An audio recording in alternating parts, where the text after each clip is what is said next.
let's talk about Ali. Ali is a 9-year-old that I met way back in early intervention, and he's probably one of my favorites of all time in terms of treating. I think part of the reason why Ali thrives so well is that he has a loving and supportive family that have just added to his success and have set him up for success.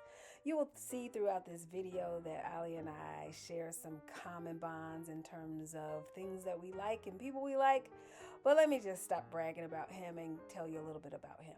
So, Ali was born with cerebral palsy. He was born after an emergency C-section when it was determined that he had a knot, or there was a knot in his umbilical cord. At that time, it was also discovered that there was a small brain bleed, causing him to have a right-sided stroke, which resulted in a left hemiplegia or cerebral palsy with spastic CP, as sometimes we call it. As you can see on this screen, this boy has been talented since he was a super tyke, and again, I'm going to always refer back to his abilities and his greatness based on what his family has been able to provide for him. He has siblings that are super athletic and super talented as well, and I think he's always wanted to do as well or even better than his siblings, and so they have provided a great motivation for him. But this kiddo, as you will watch throughout this video, probably has ball handling skills sharper than any typically developing, if you will, 9, 10, 15-year-old. So, and again, I attribute that to his family and what they've exposed him to and his motivation. I don't want to take that away from Ali. He is motivated and highly, highly competitive, and I love that about him. I've been able to go to a couple of his games. You see here he is still thriving with serial cast on. Serial cast are placed on his legs, primarily for the left leg, in order to provide a stretch to try to reduce the tone and the spasticity and the tightness that is caused due to the cerebral palsy. It has not stopped Ali from being Ali. You see he's got tons of personality and he is a wicked dancer, so I love it about him, even with the serial cast on.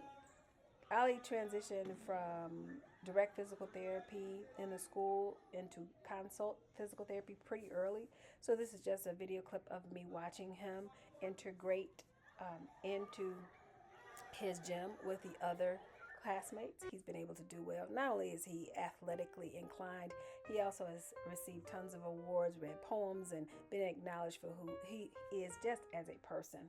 As I mentioned before, level 1 CP kiddo can do just about anything. They will have some balance and coordination issues. And again, this guy is just phenomenal in terms of his athletic ability as well. So I don't want you to think and believe that every child that's a level 1 would necessarily be as talented as Ali. Ali's got some stuff special that none of us have. All right, and so I talked about how we are kind of kindred spirits. This is one of his favorite sports, although you see he can play baseball and football and basketball, and he can do it all. He has worn an E-stem unit to try to help improve the strength, reduce the spasticity over on that left side. He has worn an AFO throughout and been involved in serial and night casting. He's getting to the age now where it's becoming a fight to kind of keep that on, which is typical of children that wear AFOs. But Ali has set himself up for success, just like he set himself up for this shot. I'll end this video with talking about how we are kindred spirits, and I just think that this guy is great. So I have named him a GOAT, and I'm named him a GOAT for several reasons. I think he's resilient. I think he's talented. He's charming. He's got a wonderful, supportive family. There is nothing that I could say bad about this kiddo. And lastly, we both love the GOAT. I'll end it there.